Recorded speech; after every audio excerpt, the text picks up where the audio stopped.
Այստեղից գնում ենք Չինաստան, չեմ հիշում քաղաքի անունը, այդ քաղաքից գնում ենք ուրիշ քաղաք, այնտեղից գնում ենք Ալմատի, Ալմատիից Շիմկենտ, Շիմկենտից Թբիլիսի, Թբիլիսիից Երևան։ Ամենաէժան ու ամենահարմար տոմսը էդ ա եղել, որ մենք կարողացել ենք գտնել։ Այսպես մի կերպ 4 օրում Անի Ապիցարյանը վերջապես տուն կհասնի։ Նա ընդամենը ծննդյան տոնն էր որոշել Ինդոնեզիայում նշել։ Վերադարձի ճանապարհը Սինգապուրով էր ու հենց այստեղ էլ լռվեց արդեն 10 օր։ Մենք այդ ընթացքում գրել ենք արտաքին գործերի նախարարություն, Խոսնակին ու մեկ է հյուպատոսարան, բայց արձագանք չենք ունեցել։ Երեք մեզ նոր Սինգապուրի հայկական դեսպանատնից նոր զանգել են։ Անին պատմում է Հայաստանի կառավարությունից հույսը կտրեց այն ժամանակ, երբ լսեց արտգործնախարարի խոսքը Շրի Լանկայում անզուսպ հանգստացող մեկի մասին։ Սկզբնականում նաև ոնց որ Հայաստանի վրա այդքան հույս չդրեցի, որովհետև լսեցի Արադ Միրզոյանի խոսքը, երբ որ ինքը ասում է, որ եթե մարդիկ կարող են գնալ Շրի Լանկայում լողազգեստով նկար գցեն, ուրեմն կարան հետ գան տուն։ Չգիտեմ, իմ համար դա աբսուրդ էր, երբ որ ես կարդում եմ, որ չգիտեմ,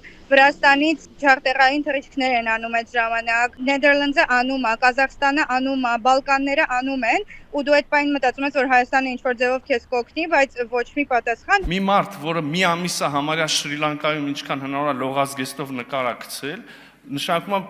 վճարունակ է, չէ՞, տոմս կարա առնի եւ բան անի։ Ես իմ ինչ տեղեր չեմ մնացել կամ չգիտեմ ինչեր չեմ արել, ուղղակի ճամփորդել եմ, որը իմ վրա նստել է ամսական այնքան գումար, ինչքան որ ես Հայաստանում եմ ծախսում, տոմսերը չհաշված։ Ծախսերը ընդհանրապես չի եղել, նաեւ երկրները ոնց որ իրանք թանկ չեն, չգիտեմ ինչի են մարդիկ տենց արտահայտվում։ Խորհրդարանական հարց ու պատասխանի ժամանակ ԿՊԱ-կան падգամավորներից Ջուլիետա Ազարյանն էր դիմել արտգործնախարարին։ Ահա զանգեր կան, թե կառավարությունը ոչինչ չի անում Մերձավոր Արևելքում ստեղծված պատերազմական վիճակի ու չեղարկված թռիչքների պատճառով տարբեր երկրներում մնացած հայերին տուն բերելու համար։ Մենք կազմակերպել ենք եւ կազմակերպում ենք մեր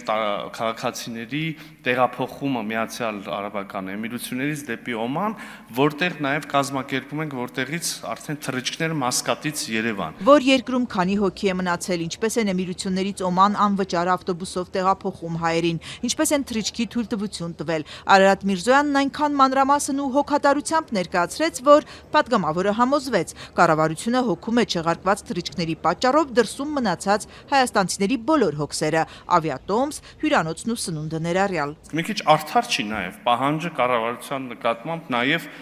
այդ տոմսը առնել նաև է։ Իրանում պայթած պատերազմի սկզբից ի վեր կառավարությունն ապահովել է հանգստի մեկնած ու փաստի առաջ կանգնած քաղաքացիների տեղափոխությունը ավտոբուսով մինչև Օման։ Այնտեղից Երևան թռիչքի համար մարդիկ 1000 ու ավելի եվրո են վճարել Fly One ավիաընկերությանը, որ իշխանական падգամավոր Խաչատուր Սուքիասյանի ընտանիքին է պատկանում։ Նույն ավիաընկերությունը Հնդկաստանի Գոա քաղաքից Երևան տեղափոխեց այդ երկրում մնացած զբոսաշրջիկներին յուրաքանչյուրը 400,000 դրամով։ Եվ միայն համացանցում թափ առնող քննադատությունից հետո արտգործնախարարությունը մի կողմ դրեց Շրի Լանկայից լողազգեստով նկարներ տարածող անհոգ զբոսաշրջիկի թեզն ու հայտարարեց, կառավարությունը մինչև 250,000 դրամով կփոխհատուցի այն հայաստանցիներին, որոնց տարանցիկ չվերթները չեղարկվել են պատերազմի պատճառով, ու նրանք նոր տոմսեր են գնել Հայաստան հասնելու համար։ Տարբեր ուղիներով մի կերպ տուն հասածները դեռ չգիտեն փոխհատուցման կարգը։ Արտգործնախարարությունից ասացին, մեխանիզմների մշակումը ընթացքում է։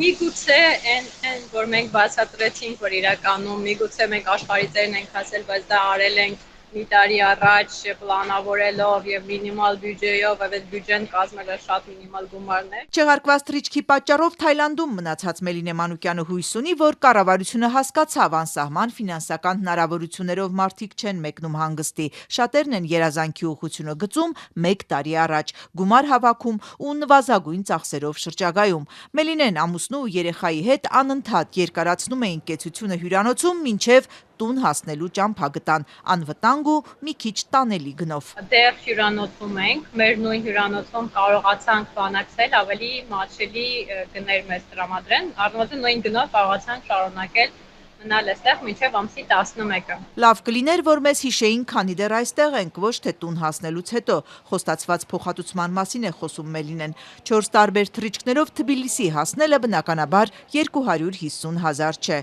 Նույնն է ասում Սինգապուրում մնացած Անին։ Իմ թռիչքի անգամ կեսը 250,000 դրամ չի, իմ թռիչքը շատ թանկ եմ առել։ Մինչև 250,000 փոխհատուցման կառավարական խոստումն այնուամենայնիվ չճամփորդողների դժգոհությունն է առաջացրել։ Ասում են, ինչու պիտի մեր հարկերից բյուջեից փող հատկացվի։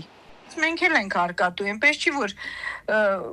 մենք, չգիտեմ, թե լուսնից ենք իջել, բնականաբար մենք էլ ենք հարկ տալիս, մենք էլ ենք այդ պետության քաղաքացին, ինչի հետ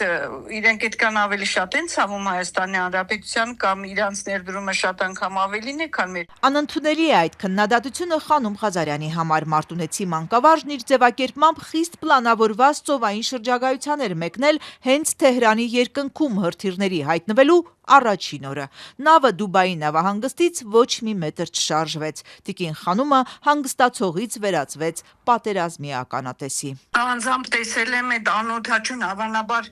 ոչնչացրեցին մի հատ զոր, այսպես մի հատ փոցավառվեց թափով աչքիս առաջ ու մենք նավի վրայից ենք իհարկե տեսնում։ Այժմ շարժայում են այդտեղից անվճար կհասնեն Օման, Մասկատ, որտեղից էլ հույս ունի վաղը Երևան հասնել 300,000 դրամանոց տոմսով։ Իդեպ այս հինգշաբթի վերջին թռիչքն է Օմանից։ Տիկին Խանոմը ձախողված հանգստի մասին մեղմ ձևակերպումներով է խոսում, դրական հիշողություններ չկան։ Չենք կարողացել մենք էսթետիկական հաճույք ստանանք։